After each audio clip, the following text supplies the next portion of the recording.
Everyone,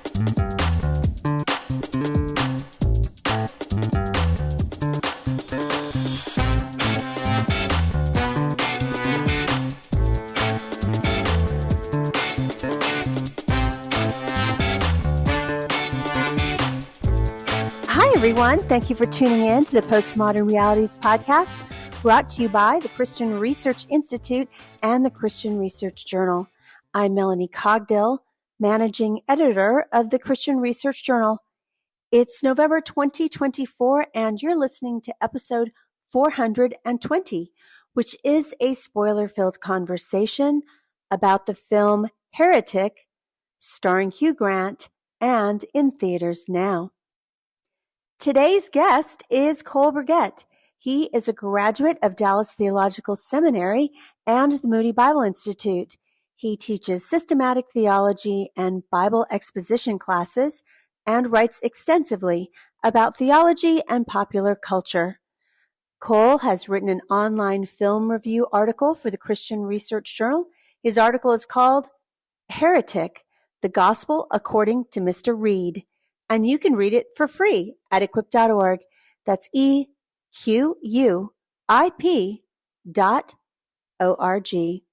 Cole, it's good to have you on the podcast again. Always fun to be here. Thanks.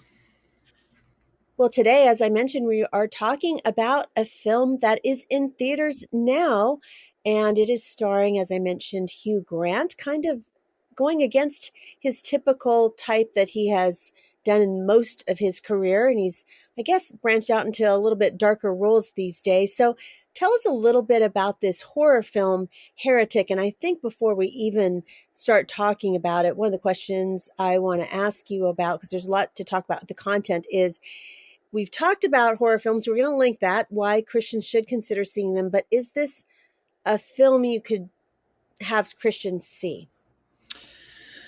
So Heretic it starts with these two young Mormon missionaries, sisters Barnes and Paxton, who cross paths with this character named Mr. Reed, played by Hugh Grant. And Reed, I would say, is sort of destined to go down as one of the more memorable modern horror film villains. He's very charismatic, sort of mysterious, very intelligent, but ultimately really unsettling. He's sort of, checking all the boxes for a classic villain. And he claims through dialogue with these characters, with the Mormons, and this is a very talky movie, surprisingly talky for a horror film. He claims through the dialogue with these sisters that he has discovered what he calls the one true religion.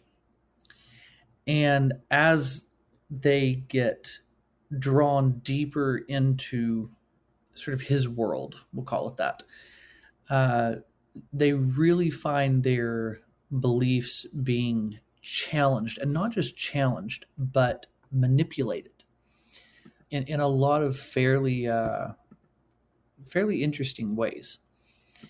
And the whole film follows sort of their journey. This is a very small film. It's a very contained film. It was made on a budget of less than $10 million. It's very much a one-location movie with really only three major characters at play.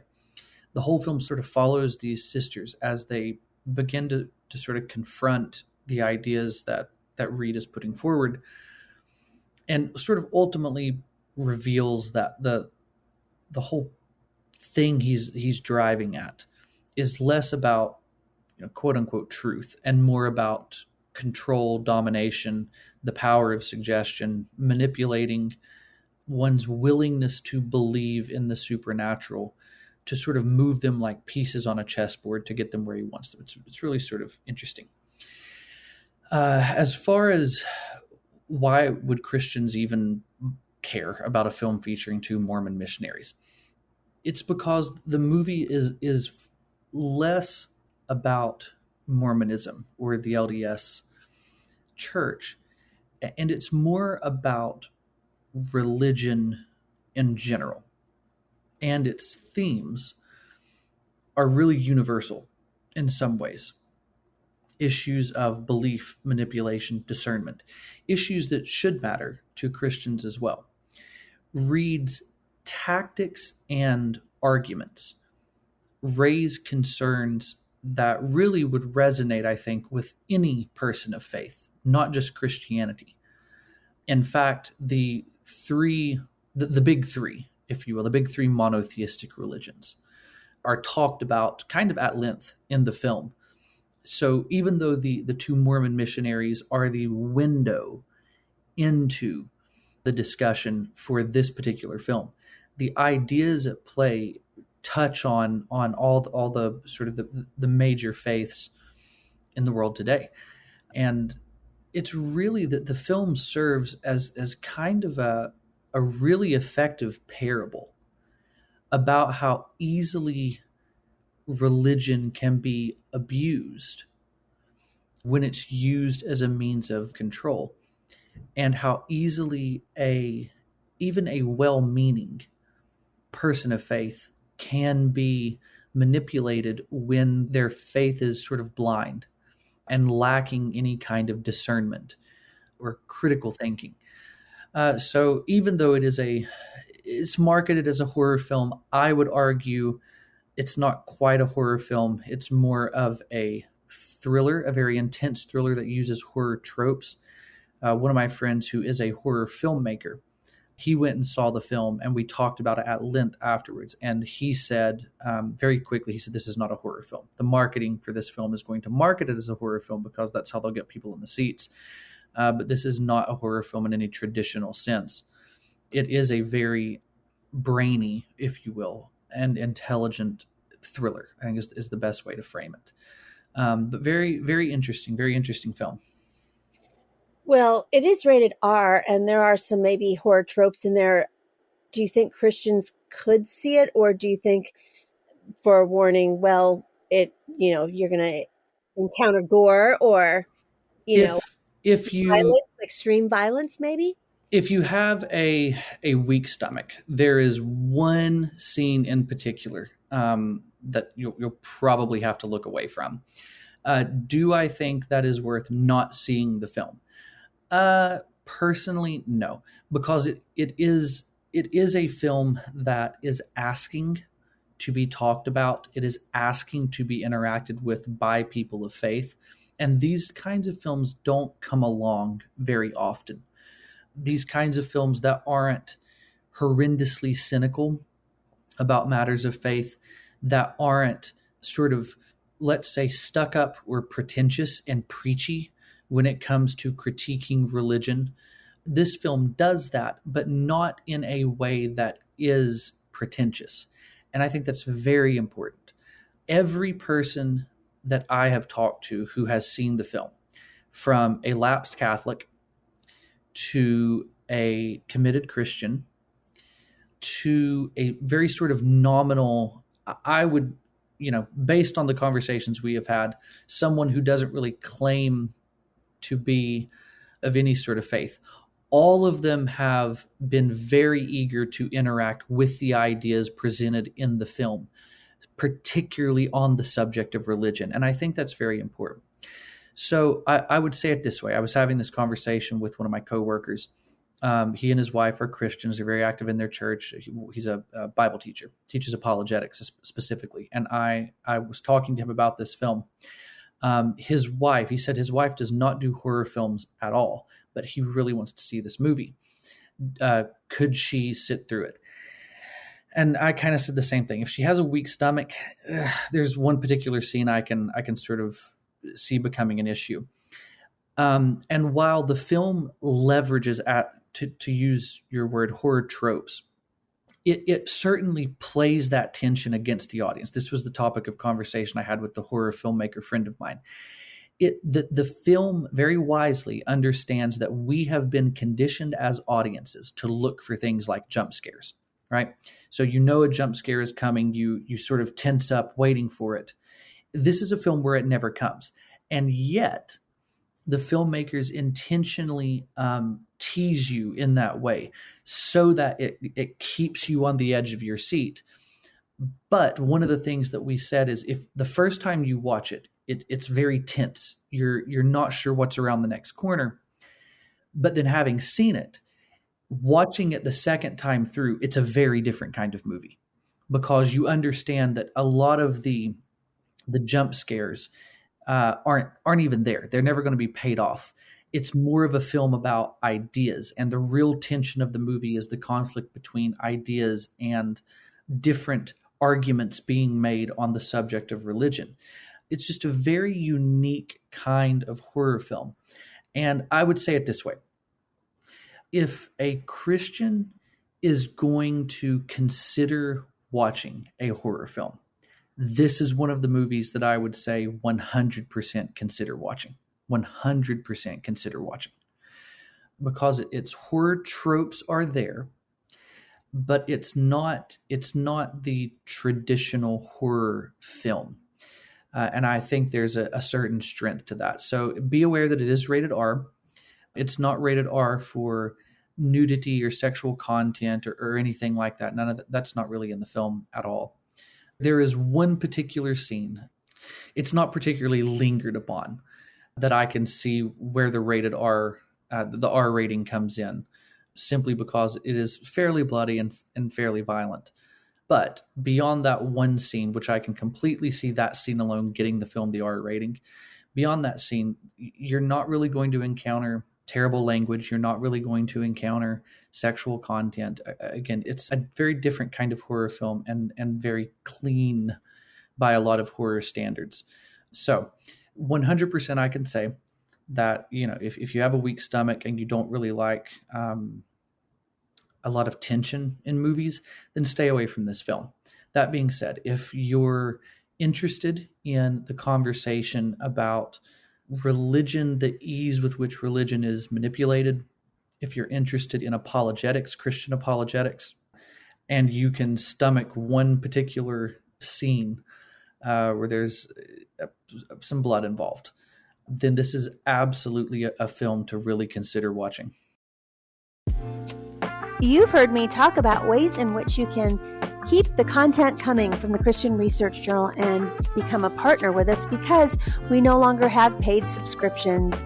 And one of the ways you might not know you can do this is to receive a resource for your partnering donation, specifically from one of the authors that we have featured on our podcast. And to do this, go to equip.org. That's EQUIP.org. And then you'll see right underneath Christian Research Institute, you will see to the left there, Journal. If you click on that, you will come to the landing page for all things Christian Research Journal, whether it's our free brand new weekly article, whether it's the landing page for the Postmodern Realities podcast, where you can go to any of those landing pages and give us a tip, or if it's to listen to our brand new podcast that you don't want to miss out from subscribing to, which is Christian Research Journal Reads, which is basically just audio versions of journal articles that are very popular. If you scroll down on that journal page, you will see resources from contributing writers to the journal. Some of them that we have featured currently is this summer I interviewed Ben Shaw about the reliability of the New Testament. You can get his new book, Trustworthy. A regular guest on this podcast is our consulting editor, Lindsay Medenwalt, and she has published a very practical book that she's written for you called Bridge Building Apologetics, How to Get Along Even When We Disagree. Another resource that we have featured was one of the episodes from last year. It's about Mormonism, and it's called Responding to the Mormon Missionary Message. How do you respond to those Mormon missionaries that knock on your door? And of course, one of our most prolific authors to our journal for more than 30 years is Dr. Doug Groteis, and one of his more recent books is called World Religion in 7 Sentences, a small introduction to a vast topic. So if you give us a partnering gift for any one of those books, as our thank you, we will send you a copy of one of these books from our writers. So I hope that you will help us to continue to bring you all of this free content that you're getting by giving us a partnering gift for one of these resources. Now, I know you could just go onto Amazon or go to your favorite online bookseller, but we're asking you to consider giving us a partnering gift and, as a thank you, receiving one of these books. Well, thanks for your consideration. And now back to more about the film Heretic with journal writer Cole Brigette. Well, a few moments ago at the beginning of the podcast, you said in the film that actor Hugh Grant, who's playing this, you said, probably going to be a classic horror film villain named Mr. Reed. He says that he has discovered the one true religion. And so he starts this discussion by saying that all religions are just basically distorting one another. And of course, I guess the way they get into all of this is these two girls are Mormon missionaries. And I will say, in reviews I've read about the film, this intensive discussion about religion was really praised from non-religious reviewers. They're saying that is the heart of this film. It's almost like play-like, this discussion with these three characters, and they thought it was really quite the best part of the film. And he says that, Mormons are, quote, a new kind of Christianity. So how can Christians engage, particularly Christian apologists? I think like the whole setup of this film, the content of this film, albeit besides the one, really bloody scene you mentioned, really is something that Christian apologists can for sure get into talking with people who've seen the film about. So how can Christians engage with this part of the discussion that they have in the film? Yeah, just to echo that, I mentioned the Bible teacher coworker I have. He is an apologetics teacher, and when I cleared the theater, I text this guy because he teaches apologetics, and I said, purely on the basis of apologetics alone, you have to see this film, because it is the perfect sort of cultural artifact if you're talking about doing cultural apologetics. This is the kind of thing that you really look for, and I'll approach Reed's idea in this way. What Reed basically articulates is a view that is frequently taken in the study of what is sometimes referred to as comparative religion. Comparative religion is an academic field that studies the similarities and differences among different world religions, often with an emphasis on how they function within societies. Now, at a college level, introductory courses in comparative religion often present religion as a cultural or social construct that evolved in order to address universal human questions about things like existence, morality, the supernatural. This perspective sometimes includes the view that religions have historically been used as tools to control populations by societal leaders, shaping behavior through shared beliefs, rituals, that sort of thing. And let me just say that before I went to the Moody Bible Institute and did my stuff in Bible, I spent a year at a state school that I won't name. I hated it. But you could hear echoes of this in the classrooms there. And there were kids that I went to school with who started out very committed Christians. And by the time they came through these classes, had very much sort of dropped the faith altogether. It was actually quite remarkable in some respects to watch. And it actually reinforced to me the dangers of shallow theology and very shallow church experience, because I was watching. I would not say that I had a very profound church experience growing up. I wouldn't say I've ever had a too many profound church experiences, period. But I was not someone who had these great academic pastors, these very detailed theologians when I was growing up. Isn't it a cliche, though, that you're saying, the Christian kid who's not been equipped, they go off to, State University USA in Religion 101, has never heard these things. Yes. this crisis of faith, and then they just deconvert. Yeah, that's it. That was actually a conversation I had with a friend of mine during that time, is that do you not realize how cliched you're being? You are being the stereotype.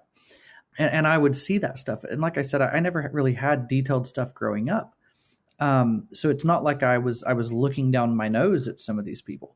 In many ways, I would say my experience compared to theirs was probably subpar because of where I grew up.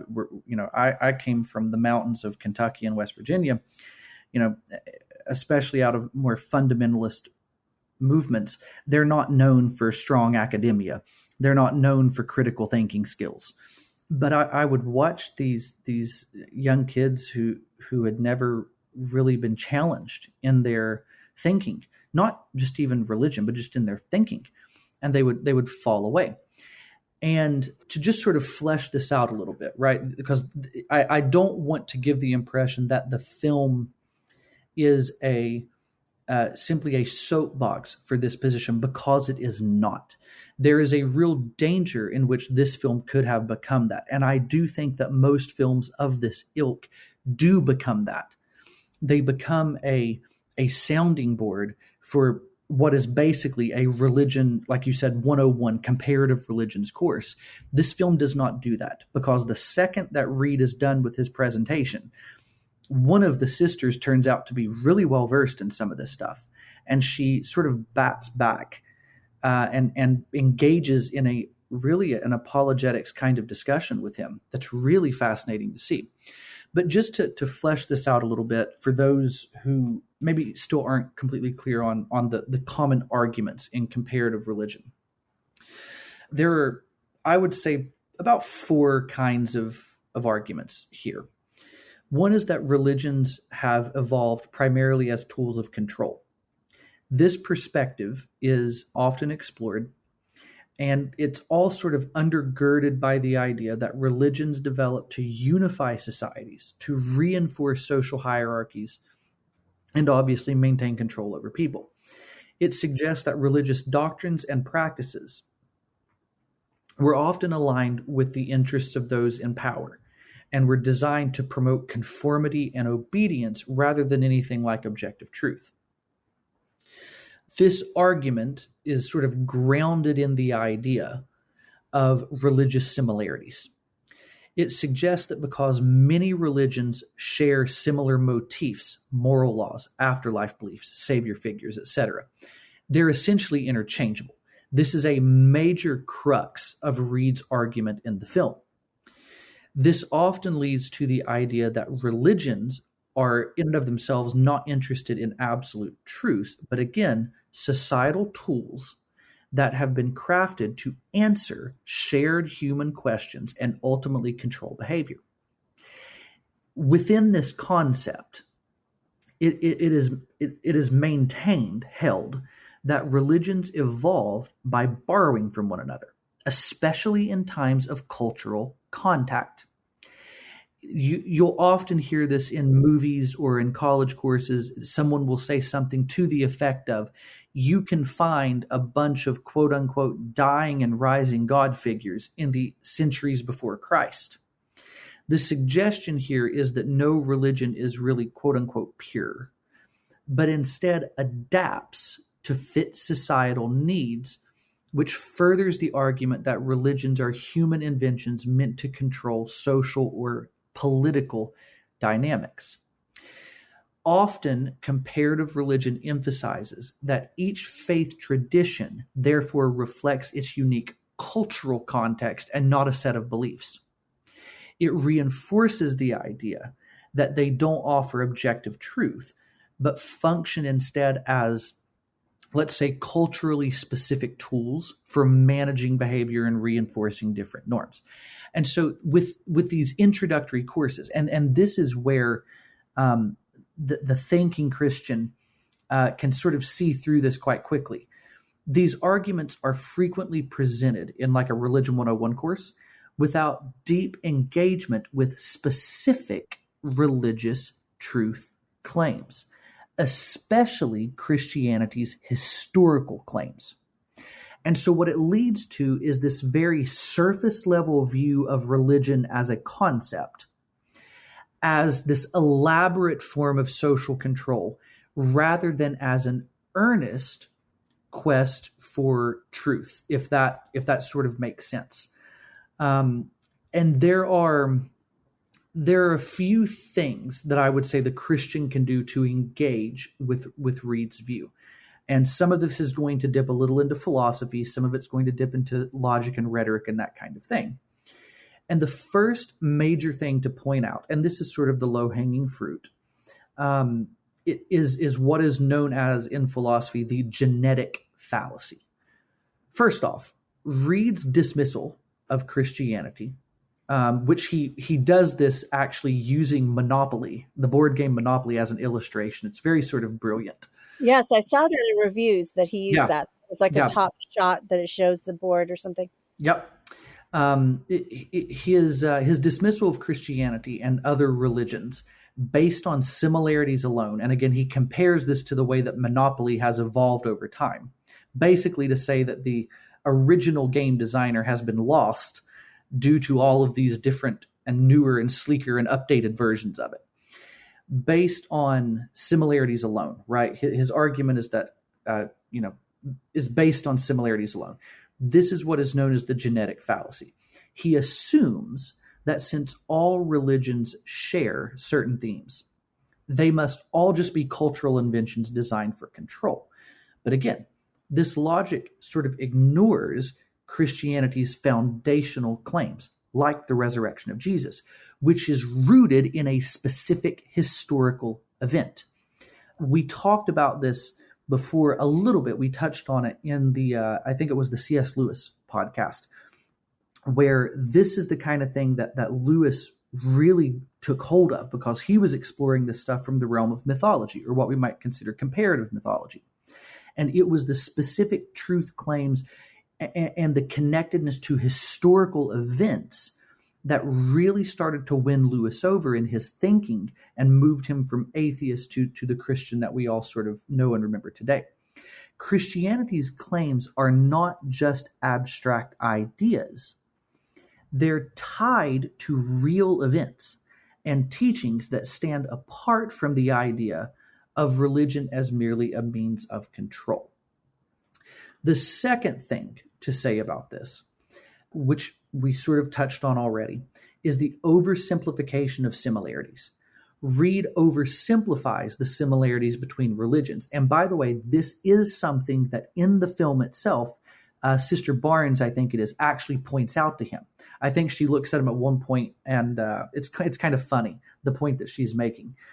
But she sort of looks at one of these pictures he's got. I think it's of Horus, the Egyptian deity Horus, and I think she says something like, "Look, if you're just trying to conflate all of these things, you're ignoring the differences. I mean, one of these characters has like a bird head," and her point is that that's very different from a religion that is really, really grounded in the nitty gritty of humanity.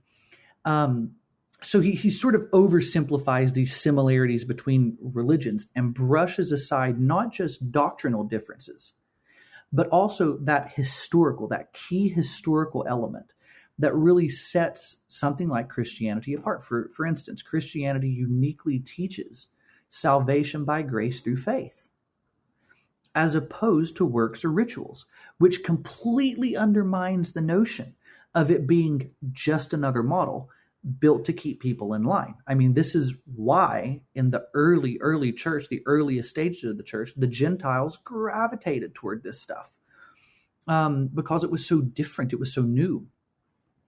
And then, of course, to circle back around, the historical foundations. Christianity is anchored in historical claims. The life, death, the resurrection of Jesus are documented, well documented by eyewitness accounts, which we have in the form of what we call the Gospels, and set within a specific historical context, unlike many religious narratives that are primarily mythological.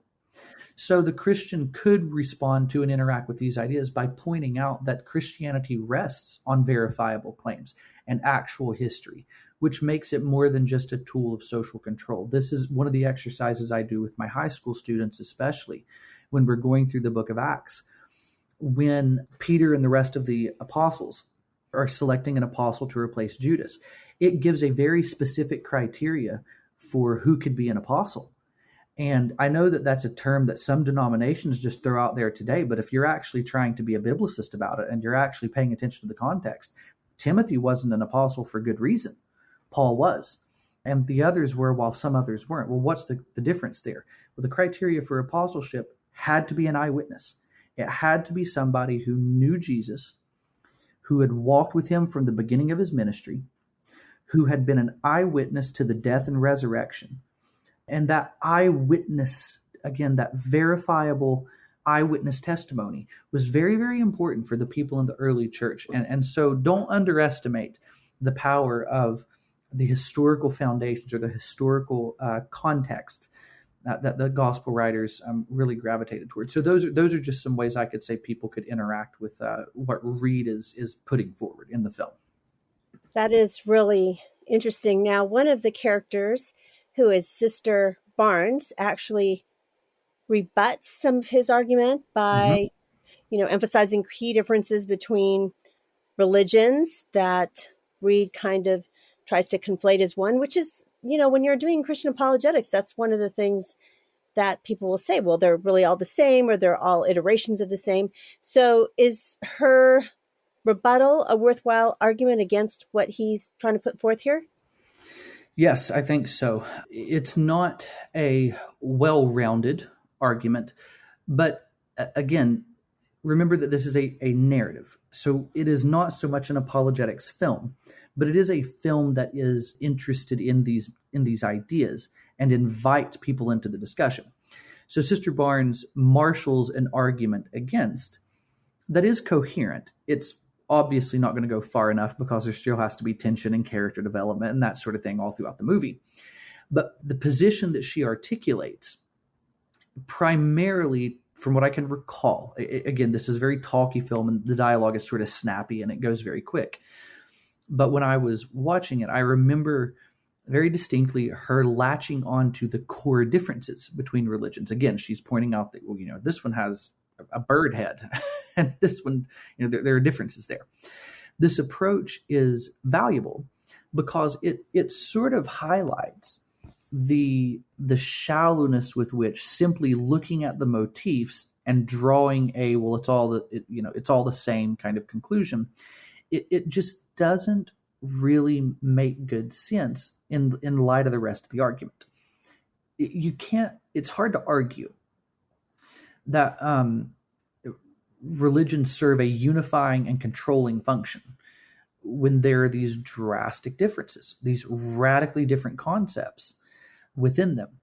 Religions don't just serve a unifying or controlling function, but also make unique truth claims about reality, purpose, morality. For instance, Christianity claims that salvation comes through faith in Jesus, a concept that is radically different from religions with ritualistic salvation, or even something like karma. Those are very, very distinct concepts. And pointing out these differences counters the idea that all religions are just these sort of interchangeable control mechanisms. But beyond pointing out differences, I think, it's sort of the Christian who can uniquely go further by explaining that Jesus offers liberation from control, specifically freedom from sin, freedom from death, through what we would call, quote unquote, a relationship with Christ, rather than enforced obedience to a religious system. And I really do mean this. As a biblicist, I sort of did my THM in not just systematic theology, but in Bible exposition. If you really pay attention to the discussions going on in the early church, so starting in the book of Acts and going through Romans, Galatians, Ephesians, the letters to the Corinthians, the letters to the Thessalonians, if you look at the common theme, the common problem that Paul is addressing in those letters, the central question of the New Testament is, what is the New Testament believer's relationship to the Old Testament law? I mean, this sort of topic is something that was even rearing its head by the year 50 AD in the churches, because you had the Gentiles who didn't know what the law was. They may have known who the Jewish people were. They may have, known what was being taught in the synagogues, but they weren't. They didn't have the cultural background that a Pharisee would, that a Jewish person would. So the Gentiles are coming into this system that started in Jerusalem, that started with the Jews. Again, this is that idea that the gospel is revealed from faith to faith, first to the Jew, then to the Gentile, Jerusalem, Judea, Samaria, then to the ends of the earth. It starts in Jerusalem with the Jews. It goes out to the Gentiles. The Gentiles are coming in, and the Pharisees who converted, this is Acts chapter 15, the Pharisees who converted to follow Christ were still bringing their, Pharisaical mindset with them regarding the law, and believed that the Gentiles needed to sort of be controlled by this. They believed that the Gentiles needed to begin adopting the law. So this discussion of the difference between enforced obedience and then freedom from sin, or what Paul calls freedom from the law of sin and death that leads to sin and death, is actually a major, major question in the early church and in the New Testament. Really, it for my money, it is the central topic of discussion in the early church in the New Testament. So the ideas at play here, especially this idea of control, the Christian really can latch onto. And Sister Barnes' rebuttal along these lines very, very much inches us in that direction. That is really interesting that all this is going on in this setting of the kind of horror film and spookiness. So because of that, of course, I read reviews that were like, why did you go in his house? Didn't you see his walls are metal? So eventually he takes the girls down to the basement, which is probably pretty foreboding. And he's going to show them, supposedly, a prophet of the one true religion. So what is the prophet figure that is revealed in the film? Yeah, so this is where I would say the film sort of does its most horror stuff, because the prophet is sort of dressed up to be this horror type figure. But what's interesting in the narrative is that the prophet, Reed claims that the prophet actually has the power to be resurrected. And this is sort of what he promises them. If you pass through one of these doors, right, you end up in the basement. And in the basement, they're going to encounter this prophet figure, and he is going to show them the one true religion. This prophet is a prophet of the one true religion. And the idea is that the prophet will sort of kill themselves and then be resurrected. And when they come back, they bring a kind of prophecy from what Reed calls the other side. And so obviously there's going to be spoilers for this. So if you do intend to see the film, I would say at this point you want to stop listening, because it's going to be hard to talk about the rest of this if we just don't get into what the twist of this whole thing is. So the prophet does sort of kill themselves. And in a window of time, after a window of time, appears to come back to life and delivers some kind of prophecy. But in doing that, one of the girls thinks that it's not that it's completely fabricated. It's that the prophet sort of tells her something that suggests not all is as it seems. And this starts the slow unwinding and the figuring out of Reed's true game here. Because remember, in what Reed is propagating, which this all comes out at the end, what Reed is propagating is that all of these different religious beliefs are designed to control. The one true religion, by the end of the film, is what he calls control. In other words, there's no truth to any of this. There's no objective truth to any of these religions. they're all just systems of control. And the point that he's making is, just as I was able to manipulate you girls through your willingness to believe in the supernatural, through your willingness to believe in things like a resurrection and these types of things, I've sort of proven to you this idea of control. So what it turns out the prophet is doing, because this is sort of the climax of the movie, when Sister Paxton, I think it is, when she sort of gets to the underground chamber, she finds all of these emaciated people, women, who are locked in cages, and they're all sort of wearing the same garbs as the prophet. And there are these little clues planted throughout the movie that, again, it not all is as it seems. It's all sort of one big manipulation on Reed's part.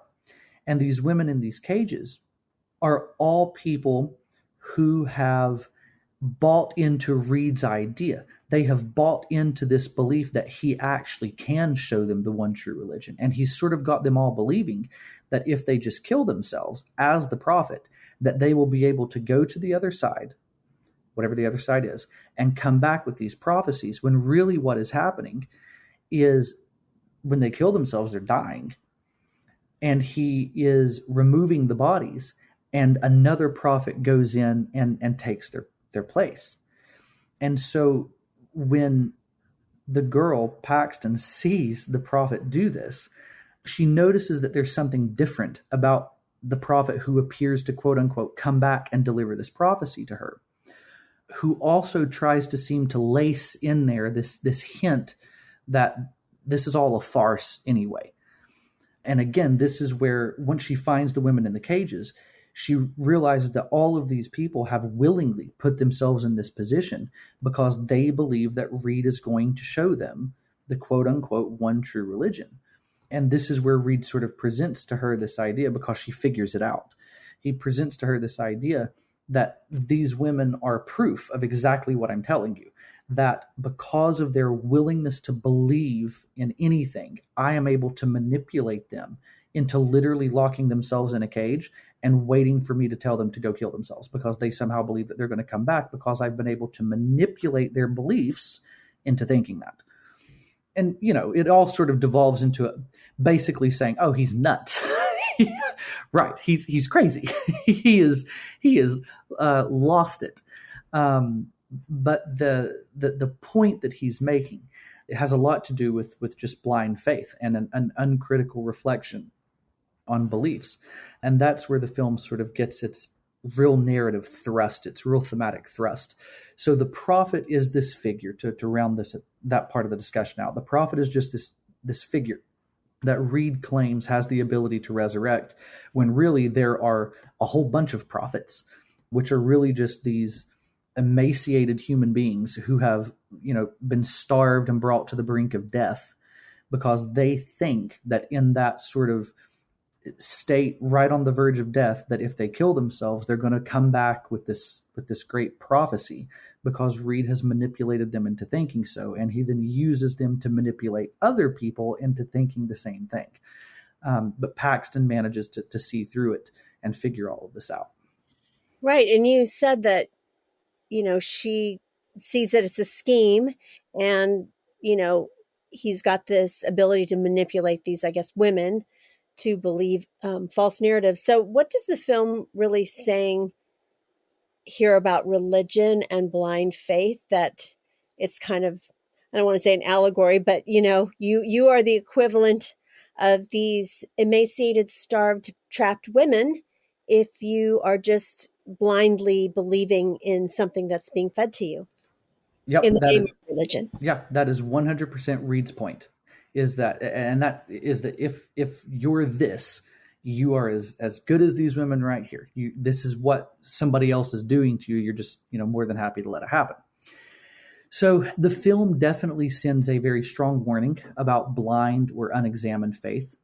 Again, Reed's manipulation, the whole scheme depends on the sister's willingness to believe without really questioning. And that's actually in the early part of the film when they're having these conversations about the similarities between religions and all this kind of stuff, before you get down to the real dark stuff. When they're having these general conversations to begin with, and this is the scene that's very iconic in the trailers that we've all seen, where he says there are two doors, and on one door he writes belief, and on the other door he writes disbelief. And after he propagates these ideas to them, he says, okay, now based on this information, you have to choose which door to go through based on what it is that you believe. Well, he does all of these little subtle manipulation tactics to get them to start to question their faith. A good example of this, because I've seen a lot of reviewers mention it, this whole blueberry pie thing. It sounds very sinister. It's actually really not. And it's the first big clue that something is very wrong in the movie. When the sisters first come to his door and he asks them to come in, they ask him, is your wife home? Because there has to be a woman present. We can't come into the house with just a guy. And he says, yeah, my wife's in the house, and she's making blueberry pie. And so when they come inside, they're commenting on the smell of the pie. Oh, it smells so good. And so they sit down, they start having conversations. And the whole time he's like doing little things, right? Like something anybody would do. He lights a candle, he takes their coats, all that kind of stuff. But then when he's out of the room, one of the girls happens to look over and she sees the candle that is burning is the scent of blueberry pie. So the pie that they think they're smelling, you see what I'm saying? It's not there. It's the candle. So there are all of these little things like that where he's subtly beginning to manipulate them. And then he asks them to question that stuff, right? Why is it that you just believed me when I told you these things? Why is it that you just thought these things based on what you've heard? When it's all reinforcing that idea that everything it's the power of suggestion. It's the power of manipulation. I told you blueberry pie. You smelled the blueberry pie. You think she's there because that's there, when really it's just this candle burning and something I told you. It's all one big misdirection. So his ability to manipulate hinges upon the sisters' willingness to believe him and what he's showing them without really questioning, showing how easily faith can be misused when it's disconnected from truth and discernment. And this theme actually lines up with certain passages of biblical advice. 1 John 4:1, test the spirits. 1 Peter 3:15, have a reasoned faith. From a Christian perspective, faith is not easy believism. It's not believing without reasoning. One of my coworkers who does the systematic theology courses is in this unit right now with the juniors we have in high school. It's believing with understanding. It's believing with reason. And Heretic, the film, highlights how dangerous it is to follow beliefs without question, especially when those beliefs are being used as a means of control, which, let's be fair, has happened at different points throughout history, for sure. For sure that's happened. Especially when beliefs are being used as a means of control rather than truth. Christianity itself teaches that faith should be rooted in the truth of God's word and evidence, like the eyewitness accounts of the resurrection, not just in the authority of a charismatic figure or a manipulative idea. In fact, those people tend to be the ones that Scripture warns against the most. So it's really interesting. You said he comes off as, unhinged, maybe insane. So he keeps talking about in the film, one true religion. And at its core, what is the one true religion that he's speaking of? Is he just using that as a way to get them to, maybe buy into what he's offering them before he takes them to the basement? Or he's just crazy talk? He's just a weirdo. Yeah, it's all a ploy. Well, he is crazy and he is a weirdo, but he's a very intelligent one and fairly well read. The one true religion language is nothing more than his own creation. It's a blend of beliefs designed to reinforce his authority. In his own words, that one true religion is control. In other words, there isn't really truth to any of the religions. The truth is that it's all about people controlling you. It's all about whoever is going to be smart enough to manipulate the masses into thinking whatever it is he wants them to think. It's his personal invention, right? Control. This one true religion is what he calls his personal invention, meant to give him an air of exclusivity and power over the sisters. His ideology isn't about spiritual insight. It's really a cult of personality, a self-serving construct aimed at control and dominance. So for Christians, Reed's character is, again, it's this reminder of the dangers of following charismatic figures who claim exclusive access to quote unquote truth, but fail to root their teachings in anything verifiable or even just authentic. In Christianity, the idea of exclusivity isn't based on one person's opinion or charisma. It is grounded in the historical life, death, and resurrection of Jesus of Nazareth. Christianity's core beliefs are anchored in real events and teachings, and very public teachings, which can be explored, examined, and trusted. One of the major points that I'll make with students, be it the high school students or the college students I teach, is that Christianity has historically been a very public religion. We are very skeptical of people and should be very skeptical of people. We don't have secret insights. You know? Exactly. Cultic groups, that's the thing. Join it, and we'll give you the secret insight to something. Yeah, that's exactly right. Historically, we have always, from the very beginning, been very skeptical of people like that. Paul, just look at the examples in Scripture. Paul really has good things to say about the Bereans because they are not like that, because they don't trust him initially. Because when he shows up and begins teaching about Jesus, they bust open their Old Testament scriptures and are checking what he's teaching against it. Jesus himself didn't speak into a vacuum. He rooted his teachings in the established Old Testament scriptures. Again, it's very public. We are very skeptical of cults of personality, or at least we should be. The church should be skeptical of those kinds of things. So the film itself, again, is a very powerful, it's almost like a parable, right? It's a powerful illustration, parable of the dangers of following manipulative leaders who use faith as a tool for control.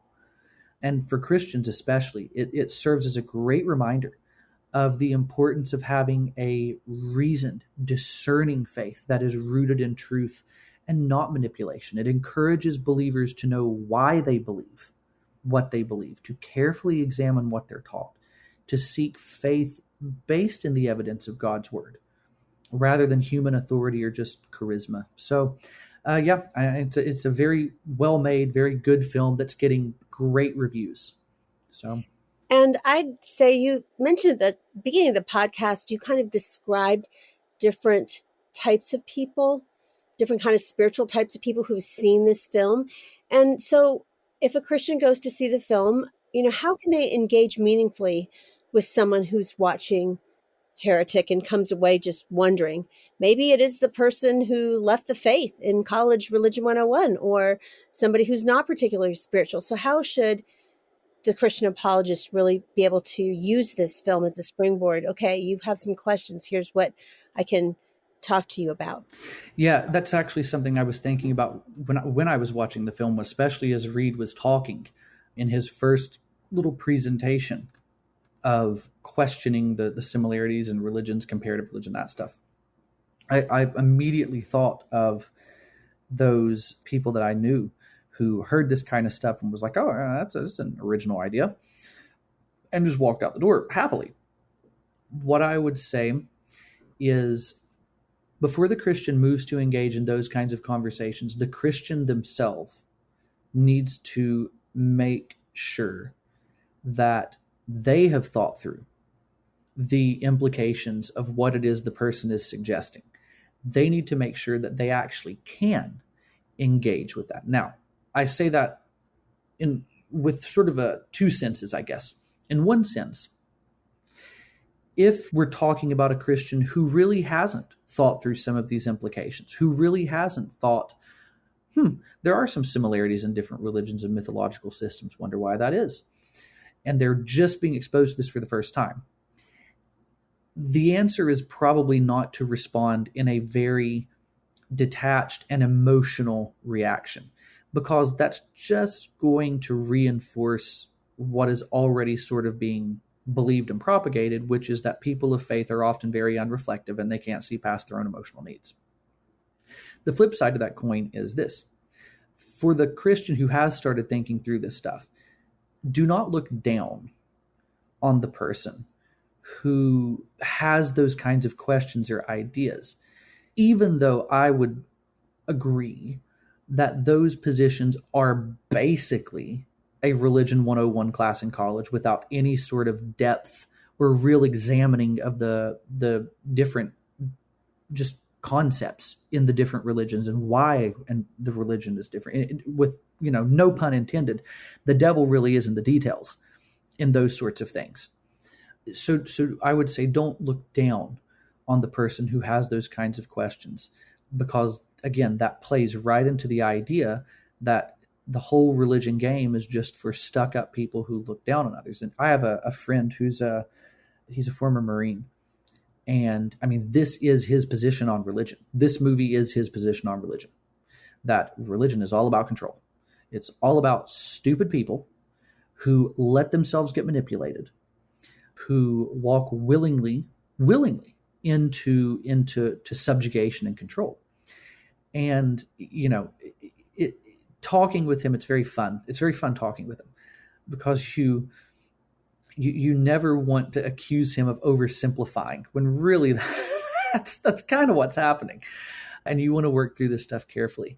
So I would encourage the Christian who is looking to interact with people on the subject of this film. Again, maybe it is someone who left the faith.